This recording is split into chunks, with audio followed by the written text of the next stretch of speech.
What's going on, guys? Welcome back to the channel. Today I'm going to be doing a 6-month review of the Bixpy K-1 motor. I've got it mounted on my Crescent Smallie, and it's an awesome setup. Perfect throw and go kayak, and having that electric motor power on the back is awesome. Perfect setup.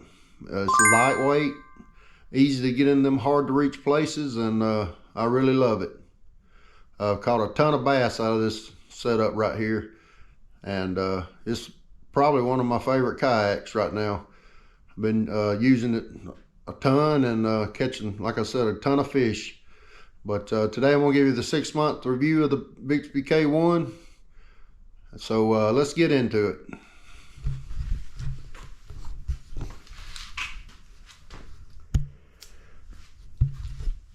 All right, guys, here's the Crescent Smallie. Got it on the back with a rudder mount. I did a previous video when I installed it. I've got it mounted on this aluminum plate right here. Kept the same 4-bolt pattern as the Newport in case I want to put my NK180 Pro on there, but hadn't really seen the need to put it on there. This has been perfect for me for this kayak, kind of waters I fish. It will get you up current, and it hadn't let me down yet. But this is just a piece of scrap aluminum, and I've got that rudder gudgeon from Bixpy on there, and just got it mounted up on there. Keep my battery back here. Just got it strapped down under them straps in the tank oil. Got my lift line going around here. Just got it in this cleat right here. It's easy to pull up, and going down rapids or something, get some real shallow water, it's easy to pull it up.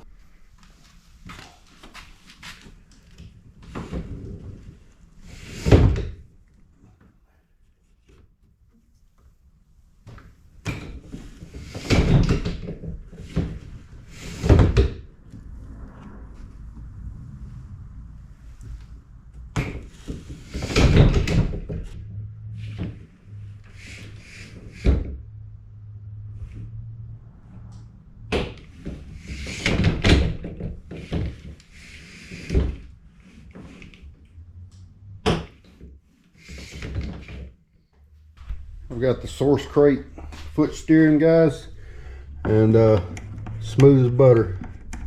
I started out just using the Crescent pegs, and it was kind of sticky, but went to this, and super smooth.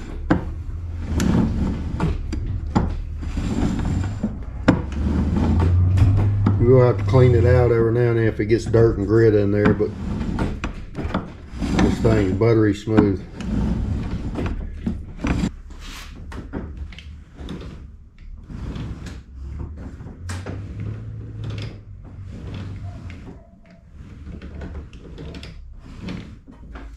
But I've got lots of trips on this, guys. I've probably got 30-40 trips with this Bixpy motor, and I'm happy to say I hadn't broke a single thing on it.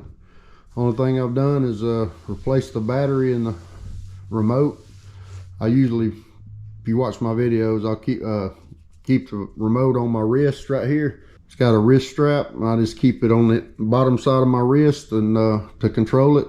And it seems the easiest way for me. I've tried to put it on the seat, but I like it on my wrist. It's easy to get to, and works great. But the motor and rudder's like 2.5 pounds, maybe 3 pounds, and the battery's 7, so it's right at about 10 pounds. You can't even tell it's back there when you're moving it to and from the water, especially in them hard to reach areas, going down a bank or steep bank or under a bridge or something. It works awesome, and it's easy to get this kayak in some hard to reach places, even with this motor on there. About the first month I had the kayak, I paddled it, and didn't have any trouble paddling the kayak. It paddles great. Don't track quite as well as a CK1, but that's what got me interested in this. I was wanting to put a rudder on the back of this just to make it track a little better. And started looking at the Bixpy because it had the motor mount on the bottom of the rudder, so I ended up getting it, and I absolutely love it, and I can't believe more people's not running a small lightweight setup like this.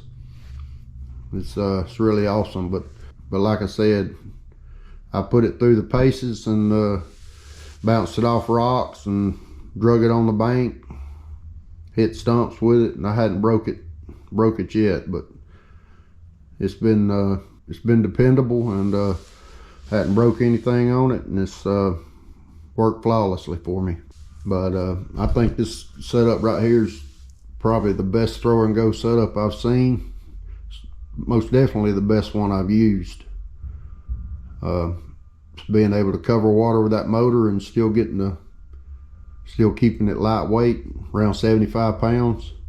I usually just carry 2 rods and a box of tackle and motor and battery, and that's it. A few drinks, and I'm under 80 pounds for sure. I'll use this thing all day, and the little battery bar still only have 1 or maybe two lights out. Still have three bars left on it, on the battery, so never even come close to running it out. Places I go in this, I don't really, I go up the creek or up the river, fish up 5 or 6 or 7 miles, and come back down, and like I said, the battery's way more than halfway. I've never run it below halfway, fishing all day with it.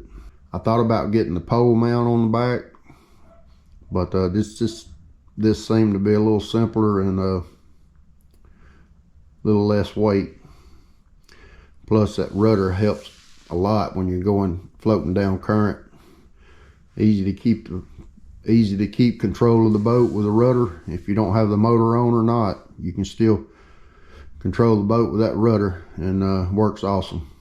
Let me show you how easy it is to pop it off. Steering mechanism stays on there, just the rudder comes off. So let me show you that. Unhook your lift line.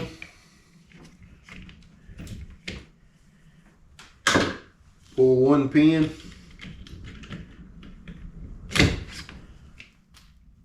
That's it. Put your pin back.